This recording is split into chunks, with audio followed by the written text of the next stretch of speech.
Néron. Il est monté sur le trône de la Rome impériale à l'âge de 17 ans pour régner sur la plus grande puissance militaire de l'Antiquité. Aujourd'hui, il passe pour un monstre sanguinaire, cruel et fou allié.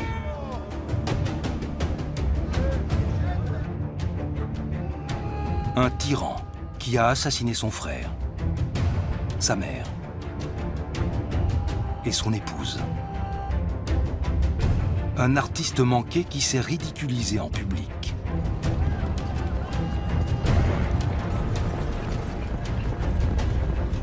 Mais Néron a-t-il vraiment été ce monstre qu'on décrit? Ou bien a-t-il été victime d'une campagne de diffamation? Ses biographes ont-ils exagéré ses crimes?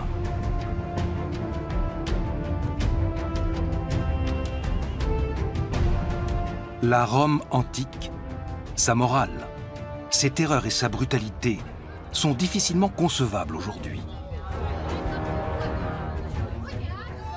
Mais une chose est sûre, le peuple romain aimait Néron.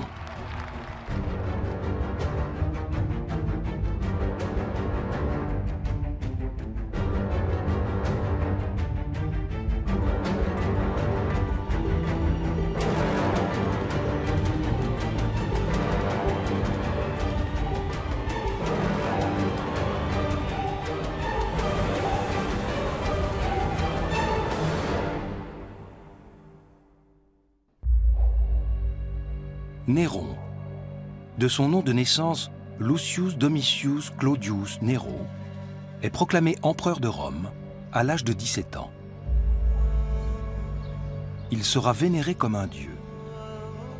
Mais au début de son règne, il n'est qu'une marionnette manipulée par une mère ambitieuse nommée Agrippine. Agrippine est la sœur de l'empereur Caligula, la veuve de l'empereur Claude, et désormais la mère de l'empereur Néron. Quand on lui a prédit que son fils régnerait et qu'il la tuerait, elle a répondu qu'il me tue, pourvu qu'il règne.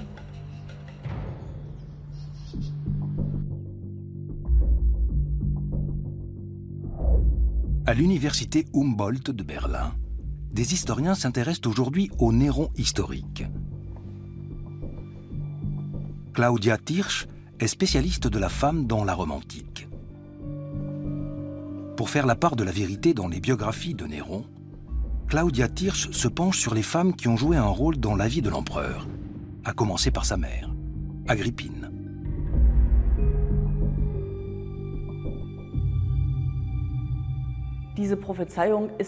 Cette prophétie est une invention rapportée par Tacite et Dion Cassius 50 ou 100 ans après la mort de Néron. Cette invention est géniale parce qu'elle lie le destin de ces deux personnages. Elle établit un lien entre l'ambition d'Agrippine et la destinée de Néron. Elle est vraisemblablement inspirée des rumeurs qui circulent à cette époque. Agrippine et Néron sont de purs produits de Rome. Pour les comprendre, il faut étudier la société dans laquelle ils évoluent. Une société régie par la loi du plus fort et soumise aux caprices des dieux. Il y a 2000 ans, le Capitole est le centre religieux de Rome. Il est surmonté d'un temple consacré à Jupiter, le premier dieu romain. C'est à lui qu'Agrippine sacrifie. Aujourd'hui, une statue équestre de Marc Aurèle, l'empereur philosophe, se dresse sur l'emplacement du temple antique. Marc Aurèle a été un bon empereur, d'après les historiens latins.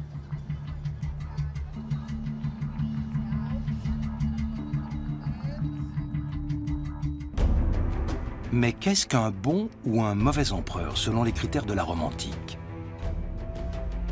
L'empereur règne sur le monde depuis le Forum romain, qui est le centre du pouvoir dans la Rome impériale.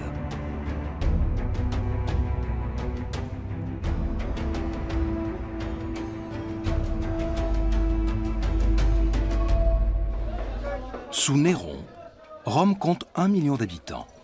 C'est une société de classe. Les ouvriers journaliers et les chômeurs forment le plus grand groupe.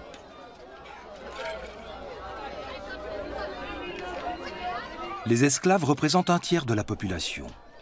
Ils sont la propriété de leur maître, au même titre qu'un animal ou une villa. Seuls les aristocrates ont les moyens d'entretenir des esclaves.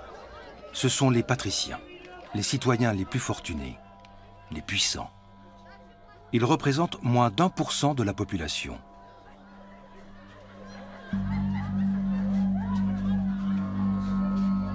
Néron aime la Rome populaire. D'après ses biographes, il se promène la nuit dans les bas quartiers. Quoi qu'il en soit, une chose est sûre. Toute sa vie, il cherchera à gagner la faveur de la plèbe pour asseoir son pouvoir.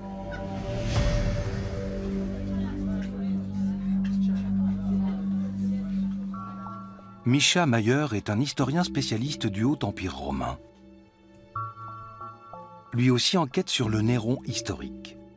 Il est très critique à l'égard des biographies rédigées par Tacite, Suétone et Dion Cassius.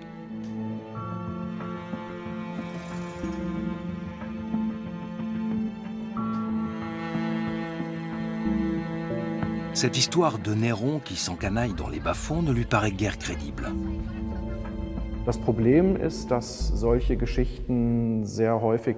Le problème avec ce genre d'histoire, c'est qu'elles peuvent vite devenir des poncifs littéraires dont on affuble les souverains qui ont mauvaise réputation. C'est ce qui a pu se passer avec Néron.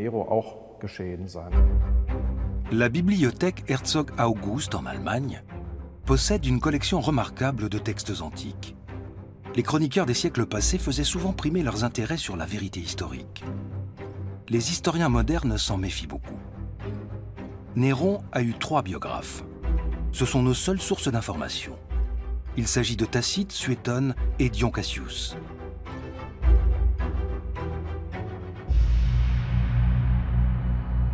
Tacite était encore enfant à la mort de l'empereur.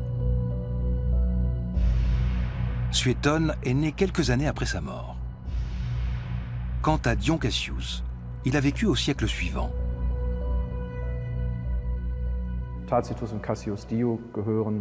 Tacite et Dion Cassius appartiennent à la classe des sénateurs.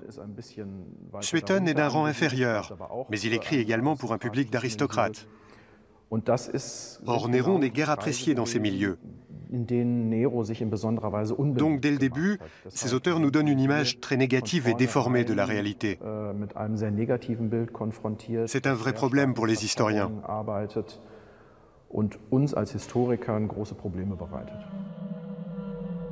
Suétone cherche à divertir plus qu'à informer. Ses personnages sont authentiques, mais les faits qu'il narre ne le sont pas forcément.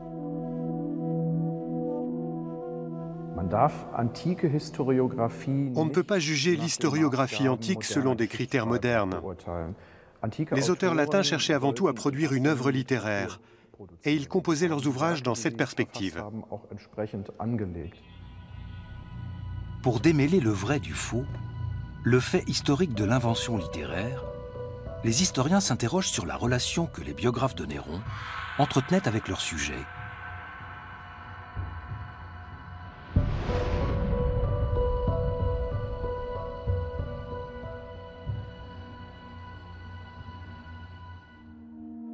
Voici le mausolée d'Auguste, le premier empereur de Rome. Au 1er siècle, seuls les membres de sa famille peuvent prétendre à sa succession. Ils ne sont pas plus d'une dizaine dans tout l'Empire, et ils se livrent une lutte implacable.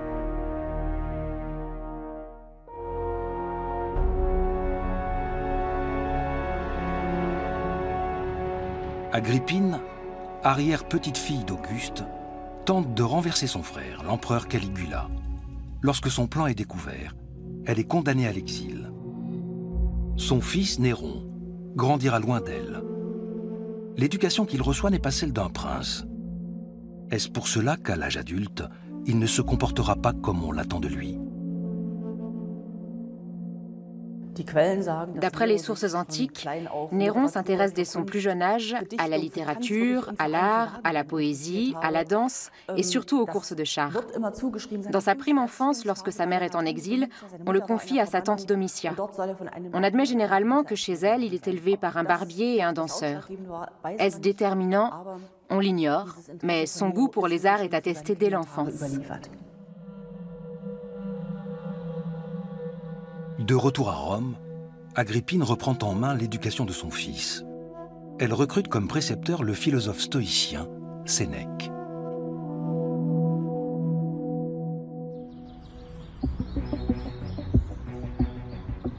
La vue sur le mont Palatin, depuis le Circus Maximus, les ruines des palais impériaux suggèrent la grandeur des empereurs romains.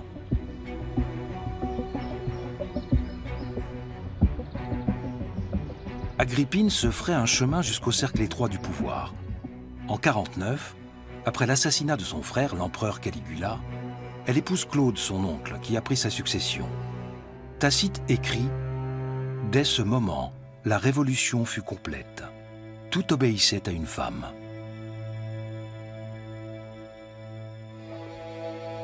Sénèque se révèle un bon précepteur pour le fils d'Agrippine. À 40 ans passés, c'est un philosophe et un dramaturge admiré, ainsi qu'un brillant orateur. Il est à l'écoute de ses contemporains et analyse leurs problèmes avec un sens aigu de la psychologie.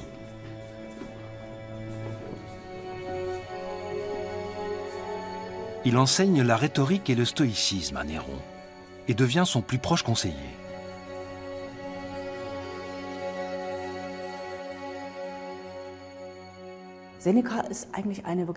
Agrippine fait un excellent choix en désignant Sénèque comme précepteur de Néron. Sénèque est déjà connu en tant que philosophe, écrivain et homme politique. Son traité, intitulé « De la colère », exhorte le lecteur à maîtriser ses impulsions. C'est exactement ce qu'il faut à cet enfant impulsif. Agrippine espère trouver en Sénèque un allié politique, puisque c'est grâce à elle qu'il a été rappelé à Rome. Mais elle veut avant tout un bon précepteur pour son fils, qu'elle voue aux plus hautes fonctions. L'empereur Claude règne depuis près d'une décennie lorsqu'il adopte Néron en 50. Agrippine obtient le titre d'Augusta, impératrice.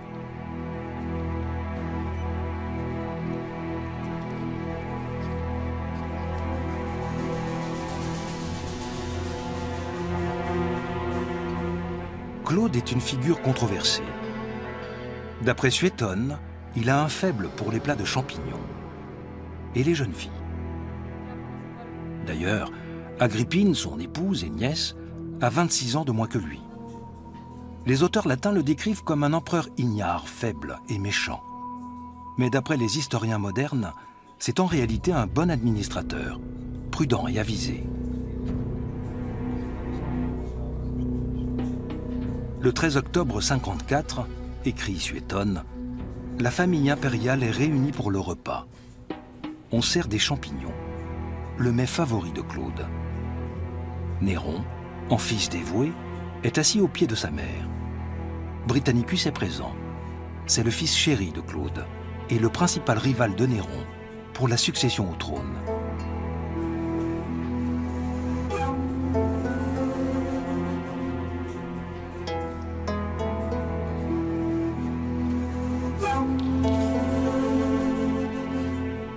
À l'instigation d'Agrippine, Néron a épousé Octavie, la fille de Claude. Ce n'est pas un mariage d'amour, mais une alliance politique. Elle fait de Néron le gendre de son père adoptif et le frère adoptif de son épouse.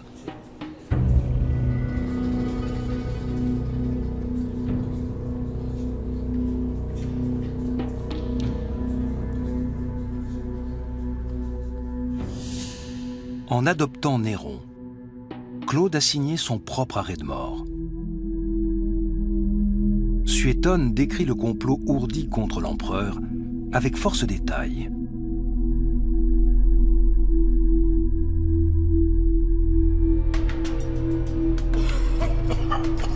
Après avoir mangé les champignons, l'empereur suffoque. Agrippine l'a empoisonné, d'après Suétone. Le médecin est complice. Sous prétexte de faire vomir l'empereur, il lui introduit dans la gorge une plume imprégnée d'une seconde dose de poison. Agrippine a-t-elle empoisonné Claude, son mari? La question est très controversée. Dans les textes latins, certains épisodes sont décrits avec beaucoup de détails. La règle qui prévaut est que plus l'auteur a vécu à distance des événements qu'il narre et plus il fournit de détails, moins son récit est crédible.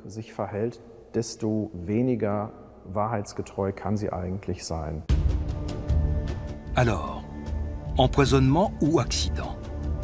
La question restera ouverte. En 54, Néron est proclamé empereur. Agrippine triomphe. La première partie de la prophétie s'est réalisée. Elle a été sœur et amante de l'empereur Caligula, épouse de l'empereur Claude. La voici mère de l'empereur Néron.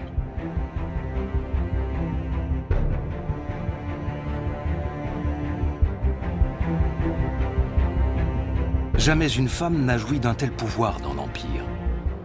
Agrippine dispose d'une immense fortune qui lui permet de s'allier les puissants et d'acheter tous ceux qui occupent un poste stratégique. Mais surtout, elle a l'armée avec elle.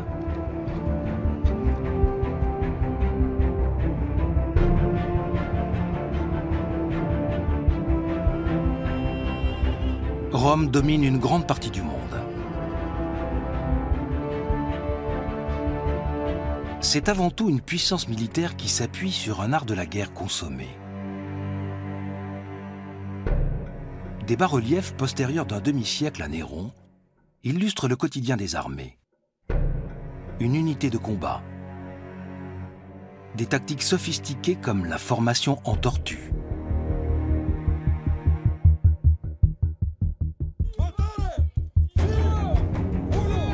Des machines de guerre telles que les tours de siège et les balistes.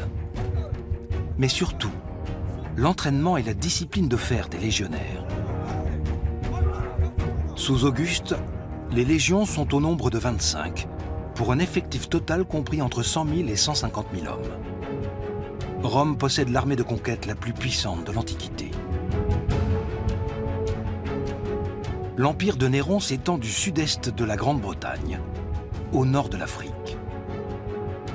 Il intègre une grande partie de l'Égypte et s'étire à l'est jusqu'à la Cappadoce et la Syrie. Il compte près de 70 millions d'habitants, pour une superficie de l'ordre de 10 fois la France. L'empereur détient tous les pouvoirs. Mais dans les faits, c'est sa mère qui tire les ficelles. Agrippine entreprend d'éliminer un à un tous les membres de la famille impériale. Sa première victime sera Lucius Iunius Silanus, dont le seul crime est d'être un arrière-petit-fils d'Auguste, et donc un rival de Néron. Agrippine l'empoisonne avec des champignons.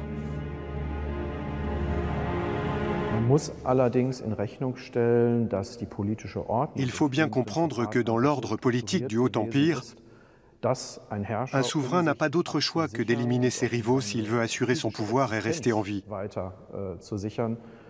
Ça n'a rien à voir avec la morale. C'est une assurance sur la vie et un moyen de se maintenir au pouvoir. Une pièce d'or romaine frappée en 54 montre Néron et Agrippine tournés l'un vers l'autre. Sur la face, traditionnellement réservée à l'empereur, sont inscrits les titres d'Agrippine. Agrippine a beau n'être que la mère de l'empereur, elle se considère comme la vraie souveraine. Elle l'affiche de manière offensive, en recevant des légations ou en rédigeant des courriers officiels, par exemple. Une pièce d'argent la montre même couronnant son fils, comme si Néron recevait le pouvoir de sa mère. Durant les 2 premiers mois, elle se présente comme la véritable souveraine. Sénèque, le précepteur de Néron, a lui aussi des ambitions. Il gagne en influence auprès de l'empereur et accroît sa fortune en jouant les intermédiaires dans les marchés publics et en pratiquant l'usure. C'est un homme avec lequel il faut désormais compter. Mais Néron commence à s'émanciper de la tutelle de sa mère, surtout depuis qu'il a découvert l'amour sous les traits d'Actée.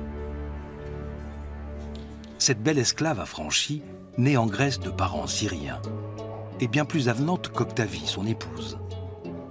Elle aura la faveur de l'empereur jusqu'à sa mort.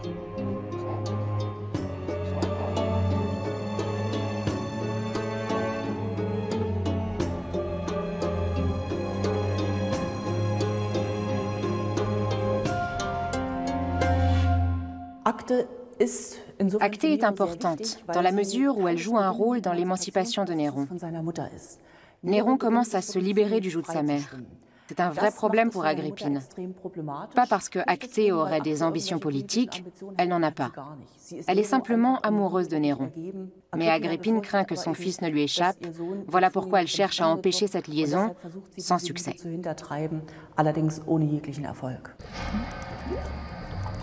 Une certaine Locuste va passer à la postérité grâce à Tacite et Dion Cassius, comme empoisonneuse. C'est elle qui a fourni le poison pour assassiner Claude. Les assassinats politiques sont monnaie courante à Rome. Il arrive que les membres de la famille impériale absorbent de petites doses quotidiennes de poison pour s'immuniser.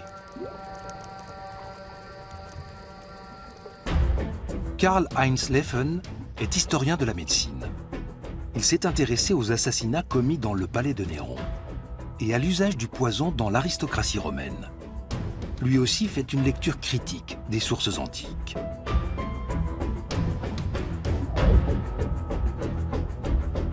Locuste est-elle une invention des auteurs latins ou un personnage qui a réellement existé? Les empoisonnements étaient une réalité dans les maisons royales hellènes et dans la Rome impériale.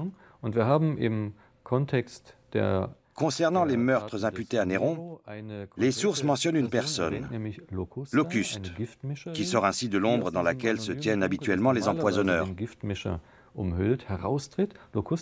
Locuste est une figure historique qui, après avoir rendu divers services à l'empereur Néron, finit condamné à mort et empoisonné par l'un de ses élèves. Britannicus est le fils de Claude et Messaline, sa troisième épouse. Il est le frère adoptif de Néron. Il atteindra l'âge de la majorité, fixé à 14 ans, en 55. C'est le principal rival de Néron. Il descend d'Auguste par sa mère et par son père, ce qui lui confère une plus grande légitimité.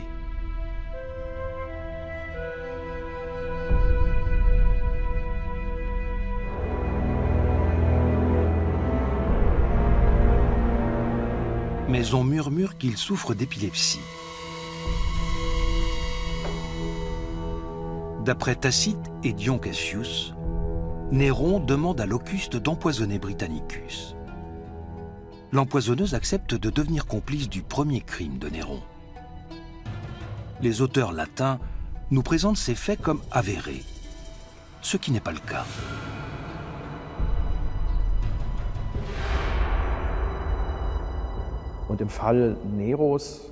En ce qui concerne Néron et le Haut-Empire, les auteurs latins ne peuvent pas savoir ce qui s'est passé derrière les murs du palais, ni comment se sont déroulés ces prétendus assassinats. D'ailleurs, ils disent regretter amèrement de ne pas être mieux renseignés. Donc leur histoire ne tient pas la route. Tacite décrit les circonstances de la mort de Britannicus en février 55. Son récit est trop détaillé pour être vrai.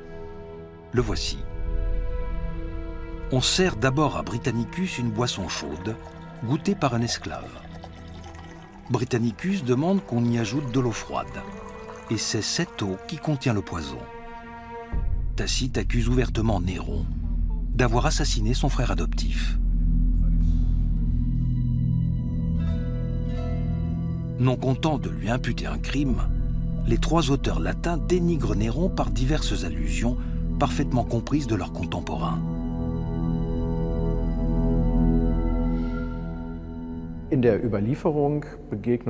Les auteurs latins associent généralement les assassinats politiques à des faiblesses morales.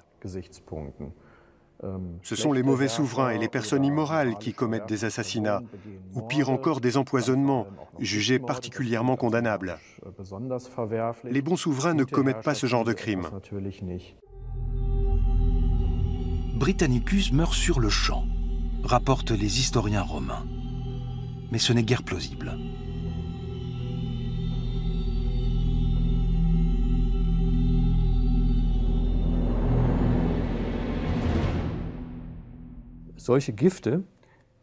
Dans l'Antiquité romaine, on ne connaissait pas de poison aussi fulgurant. Néanmoins, si on compare les écrits des différents auteurs latins, l'empoisonnement de Britannicus reste un fait acquis.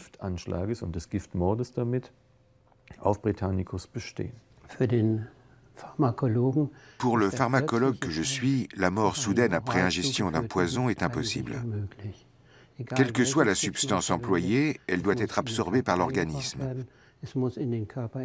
Elle doit pénétrer dans l'intestin, par exemple, pour produire une action sur le cerveau ou le cœur, et cela prend du temps, au moins quelques minutes, peut-être même une heure.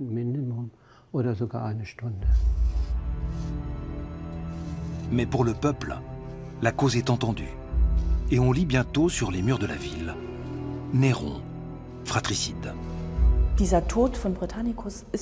La mort de Britannicus est un coup dur pour Agrippine.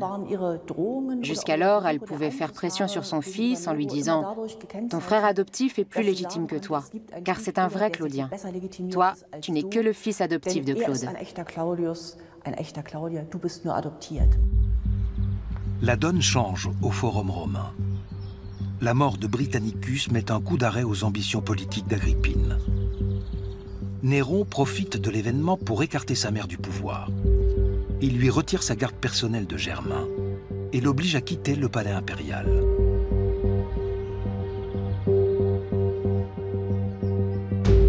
Désormais, Néron détient seul l'autorité. Commence alors ce qu'on appellera les 5 bonnes années de son règne.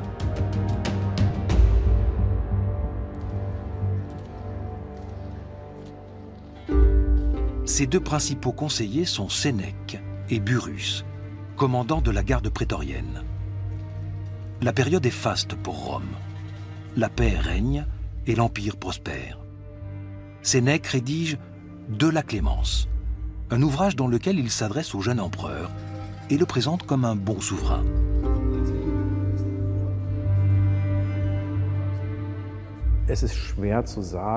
Néron a-t-il été un empereur particulièrement clément ou non? C'est difficile à dire. Quelques épisodes rapportés par les auteurs latins suggèrent qu'il n'était pas ce monstre sanguinaire qu'on a dépeint plus tard.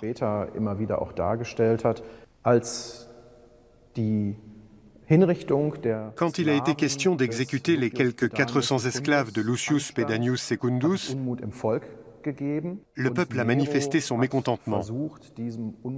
Néron l'a entendu et a essayé d'empêcher cette exécution. Les esclaves sont la colonne vertébrale de la société romaine. Ils sont bien plus nombreux que les maîtres. Ainsi, ils sont près de 300 000 à Rome. Hantés par la crainte d'une révolte d'esclaves, la noblesse réprime sévèrement toute insurrection. L'usage veut qu'un esclave qui a tué son maître soit exécuté en même temps que tous les esclaves de la maison. Lucius Pedanius Secundus possédait 400 esclaves, hommes, femmes et enfants. Tous doivent être crucifiés. Le Sénat a insisté pour qu'on respecte la loi qui voulait que dans pareil cas, tous les esclaves de la maison fussent exécutés. Et Néron s'est plié à sa volonté.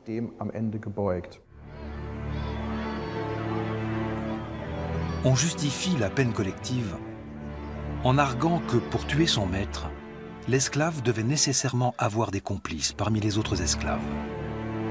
Et on exécutait même les nouveau-nés. Si Néron tente d'abord de s'opposer à la tradition, il finit par s'y plier, malgré le mécontentement populaire.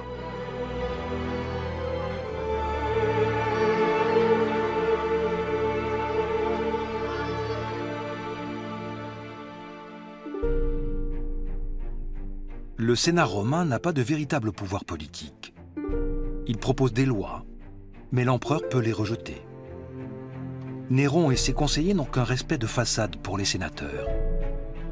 Caligula, l'oncle de Néron, les a ridiculisés. Il les a dépossédés et il en a même poussé certains au suicide.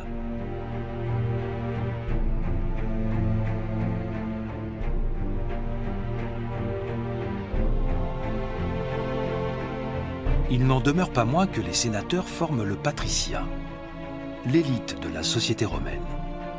Il possède de grandes fortunes et représente une puissance financière.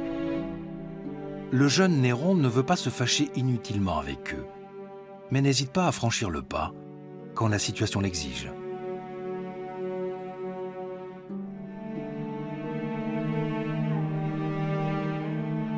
Les latifundia sont des domaines agricoles de la taille d'un département français. Ils appartiennent aux chevaliers romains. Les plus grands emploient jusqu'à 60 000 esclaves. Leurs récoltes sont écoulées sur les marchés de Rome. Elles ne sont pas soumises aux droits de douane. À l'inverse, les produits originaires des provinces sont taxés à l'entrée de chaque port et de chaque ville. Ce système est très favorable aux propriétaires de latifundia. Il représente également une manne pour les nombreux sénateurs qui ont pris à ferme la perception des droits de douane. Néron découvre qu'il y a des injustices et surtout des abus dans la perception des droits de douane par les sociétés de publicains. Certaines se sont considérablement enrichies. Dans un élan d'enthousiasme, il est tenté d'abolir totalement les droits de douane. Heureusement, le Sénat le freine, notamment parce que certains sénateurs sont eux-mêmes fermiers des impôts. Les droits de douane continueront d'être perçus, mais Néron met un terme à certains abus. Néron contrecarre également les ambitions ministérielles des sénateurs. Comme ses prédécesseurs, il préfère nommer comme ministres des esclaves affranchis qui ont sa confiance absolue. L'empereur a l'armée avec lui et le soutien du peuple. Au 1er siècle, un empereur romain avait besoin d'être accepté par le peuple. Si le peuple se défiait de lui, cela pouvait lui causer des problèmes. Néron le savait et il a cherché la faveur du peuple, peut-être un peu trop d'ailleurs, et sans doute un peu plus que d'autres empereurs du 1er siècle. Plusieurs épisodes de son règne montrent qu'il tenait beaucoup à se concilier le peuple.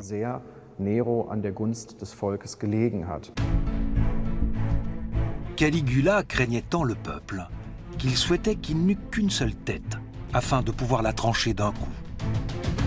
Sur le mont Vatican, il lance la construction d'un cirque que Néron achèvera. Et il fait venir d'Héliopolis en Égypte, un obélisque qu'on peut admirer aujourd'hui encore sur la place Saint-Pierre. En 57, Néron lance une offensive de charme à destination du peuple romain. Il distribue des présents de toutes sortes sous forme de bons. Certains se voient gratifiés de terres ou de vaisseaux.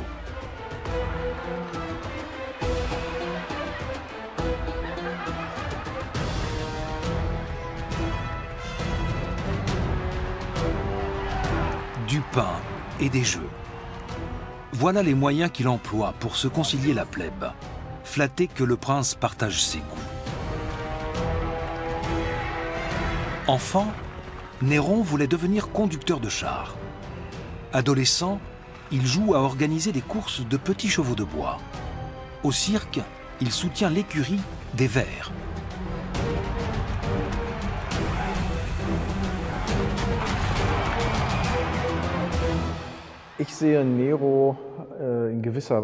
Pour moi, Néron est une figure tragique, dans la mesure où il a été contraint toute sa vie d'endosser des rôles dont il ne voulait pas et qu'il ne pouvait pas tenir.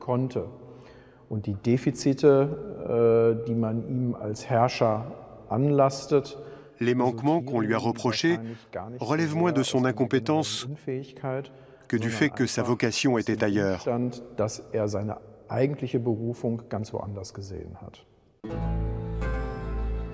Néron n'a pas le goût de la politique. Il aime la poésie, la musique, la danse et surtout le théâtre.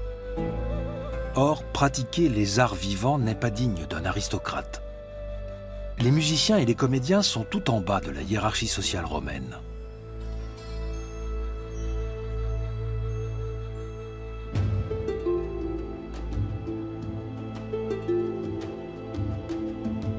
Rome est une puissance militaire tournée entièrement vers la guerre. Contrairement à la Grèce antique, Elle considère que seul l'exercice physique à caractère militaire est louable. Toute autre pratique est perçue comme un signe de faiblesse.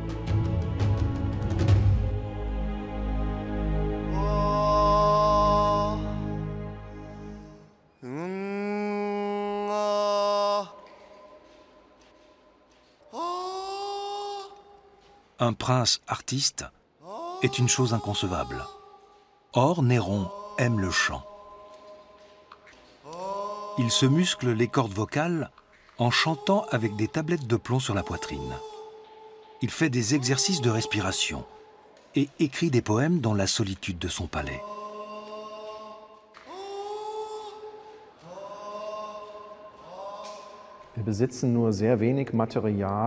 On n'a que très peu d'éléments pouvant nous éclairer sur les talents artistiques réels de Néron. On ne connaît que quelques vers de lui, par exemple. Mais il semble qu'il n'était pas dénué de talent et qu'il avait un don pour les arts.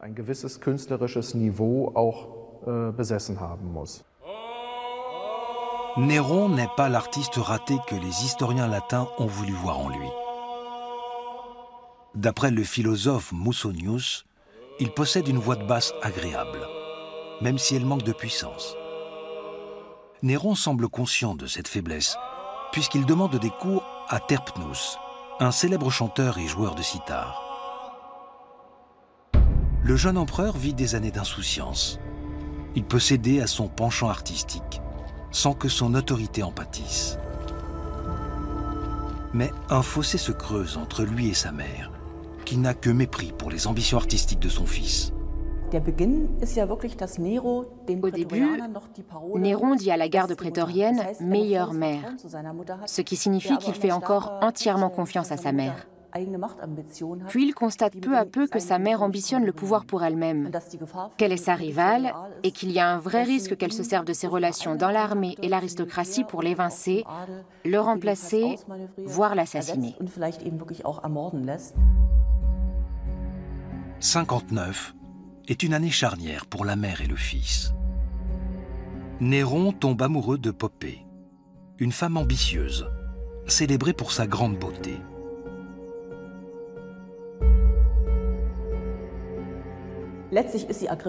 Elle ressemble beaucoup à Agrippine. Elle est issue de la noblesse, elle a une incroyable soif de pouvoir et elle est prête à tout pour l'obtenir. Elle manœuvre très habilement pour approcher Néron et devenir sa maîtresse. Mais elle est encore loin d'obtenir le mariage. Agrippine est le principal obstacle sur son chemin. D'après les auteurs latins, Néron et Poppée s'entendent à merveille. Ils ont le même sens de l'humour, le même goût pour les arts et le théâtre. Mais Poppée ne se contente pas de partager la couche de l'empereur. Elle veut le mariage. Pour cela, elle doit évincer Octavie, quitte à entrer en guerre avec Agrippine.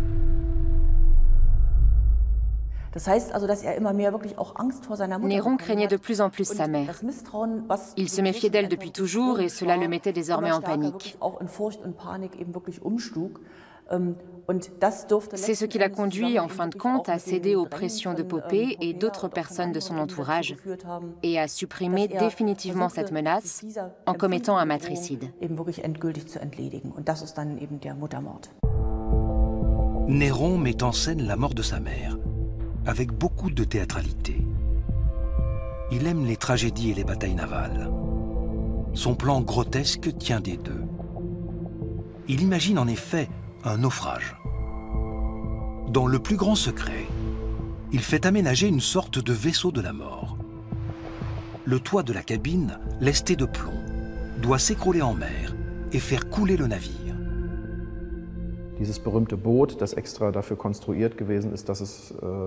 Ce fameux navire aménagé spécialement pour qu'il se disloque en mer montre que Néron cherche avant tout à mettre en scène un grand spectacle, comme à d'autres occasions de sa vie. Le meurtre de sa mère doit être une tragédie spectaculaire. En mars 59, Néron invite sa mère à un banquet de réconciliation dans sa villa de Baule. Après le festin, La galère piégée vient la chercher pour la reconduire chez elle. Elle se brise en mer comme prévu.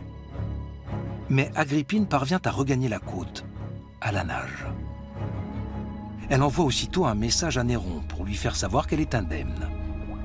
En femme habile et maîtresse d'elle-même, elle ne porte aucune accusation et ne fait aucun reproche. Se sachant découvert, Néron imagine la vengeance de sa mère et perd la tête.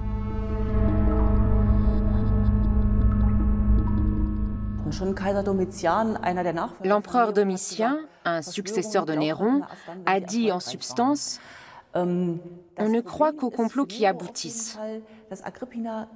Le problème de Néron est qu'Agrippine a un bon réseau de relations et qu'elle pourrait attenter à sa vie. Donc, il se dit que l'attaque est sa seule défense. Néron ordonne donc qu'on tue Agrippine.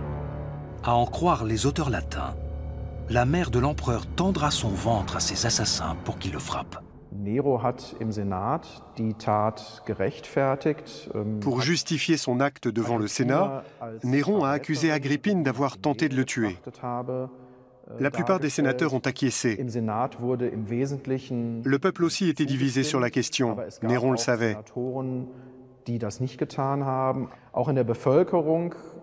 Mais l'élite romaine dans son ensemble considérait probablement les meurtres dynastiques comme faisant partie de l'ordre politique.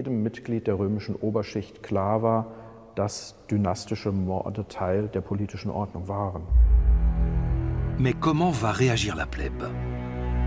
Des inscriptions fleurissent sur les murs de la ville. Néron, matricide. L'empereur craint que le peuple ne s'en prenne à lui.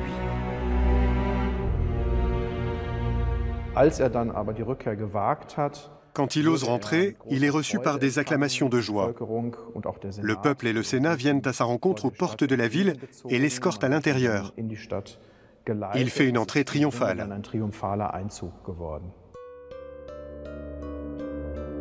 Néron a toujours souffert d'angoisse. Mais il s'éveille désormais en pleine nuit, pris de panique. D'après Tacite, toute sa vie, il sera poursuivi en songe par le spectre de sa mère et par les furies, les déesses de la vengeance.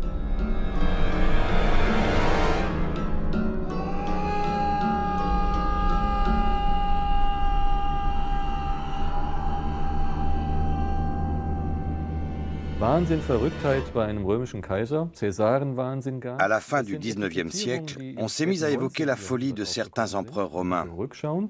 On a même parlé d'une démence de César. Mais on ne peut pas plaquer des tableaux cliniques psychiatriques a posteriori sur des personnages qui ont vécu il y a 2000 ans. Néron a enfreint les règles non écrites d'un bon principat. Les auteurs latins très influencés par les sénateurs le lui ont fait payer. Autrefois, on immolait les prisonniers de guerre sur la tombe des vaillants hommes, écrit Servius, un commentateur de Virgile. Mais plus tard, il parut moins cruel de les faire combattre les uns contre les autres sur ces tombeaux. À l'époque néronienne, les gladiateurs risquent leur vie, et nombre d'entre eux la perdent. Ils sont l'un des éléments les plus connus de la civilisation romaine.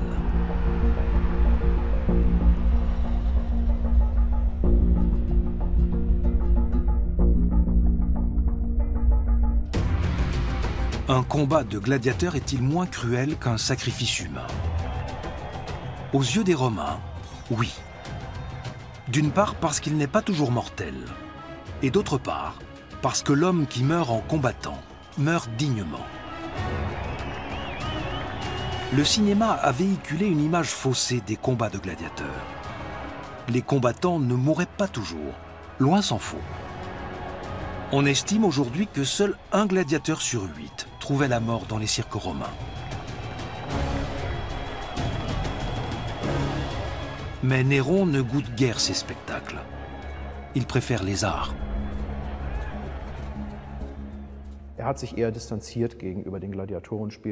Néron ne prisait guère les jeux de gladiateurs, et il a même tenté de les limiter. En tout cas, il a tenté de réduire le nombre de morts.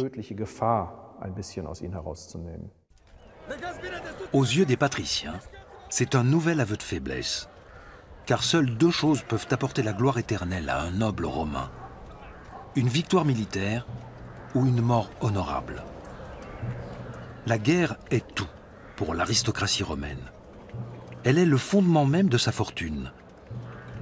Même si elle coûte des vies, les conquêtes militaires sont synonymes d'honneur pour les fils et de richesse pour les pères, chargés d'administrer les nouvelles provinces. Le relatif désintérêt de Néron pour les conquêtes militaires lui vaudra des ennemis.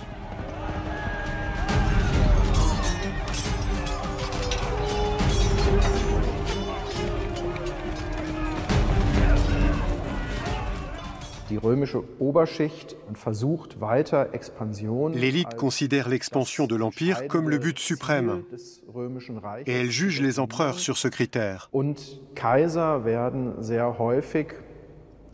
Or, Néron ne fait rien pour étendre l'Empire, et cela nuit à sa réputation.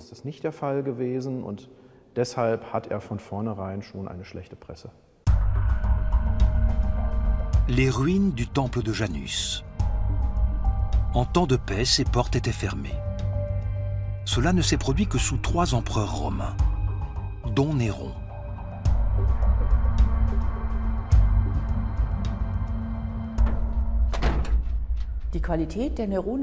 La politique extérieure est certainement l'un des aspects les plus marquants du règne de Néron, même si on a beaucoup dit qu'il n'était pas assez offensif. Sa force a été de nommer les bonnes personnes. Il a choisi des généraux très compétents qui ont su allier la pression militaire à d'autres mesures pour formuler une réponse graduelle. Les conflits apparus durant le règne de Néron ont été réglés soit par une campagne militaire couronnée de succès, comme en Grande-Bretagne par exemple, soit par l'action conjointe de l'armée et de la diplomatie.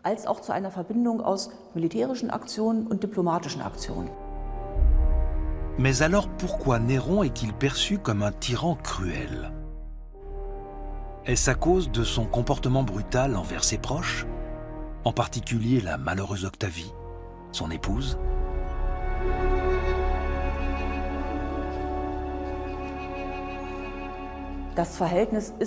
En vérité, Octavie et Néron s'ignorent mutuellement durant toutes leurs années de mariage.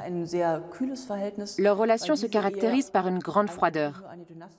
Leur union est de nature purement politique. Néron reconnaît qu'ils sont mariés et que sa femme doit avoir les insignes du mariage, mais il ne sera jamais amoureux d'elle. Octavie, quant à elle, est fidèle à son mari. Elle ne représentera jamais une menace pour lui, ne serait-ce que parce que c'est une femme très effacée. Octavie a beau être discrète, elle est aimée du peuple. Aussi, quand Néron la répudie afin d'épouser Poppée, la plèbe s'indigne.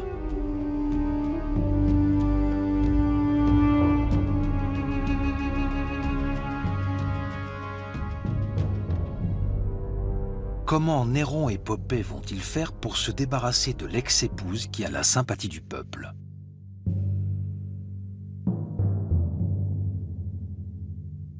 Pour une fois, Néron va passer outre les sentiments de son peuple.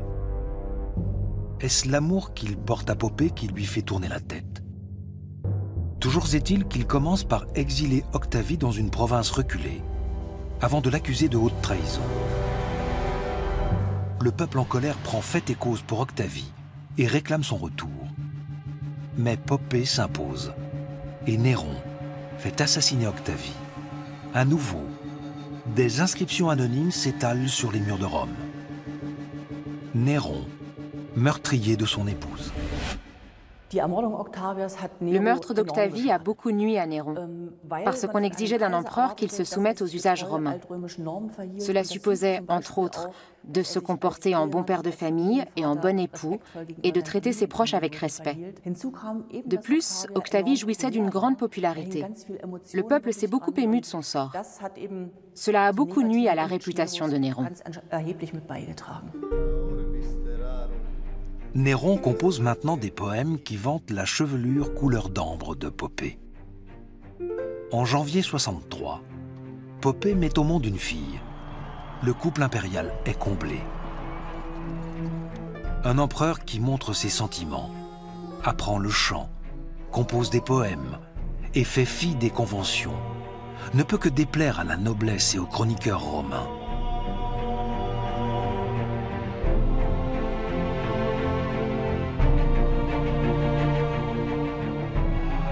La fille de Néron meurt à l'âge de 4 mois. La douleur de Néron fut aussi démesurée qu'avait été sa joie, écrit Tacite. Les contemporains de Néron pensaient en termes de rôles bien définis. Ils avaient certaines attentes vis-à-vis de leur prince, et ils ont été très étonnés de voir que Néron ne s'y conformait pas du tout. Mais il ne se conformait pas davantage au rôle du mauvais empereur, endossé par Tibère ou Caligula, par exemple. C'était un empereur à part. Que faire d'un tel personnage? Le désarroi qu'il a provoqué se retrouve dans la littérature. Néron aurait pu trouver sa place parmi les bons empereurs, si l'incendie de Rome n'avait pas marqué à jamais la postérité.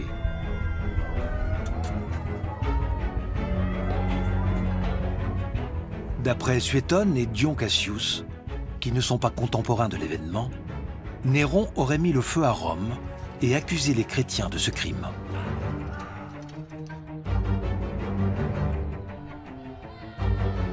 Il aurait même fait exécuter Saint Pierre, rapportent des historiens chrétiens des siècles plus tard.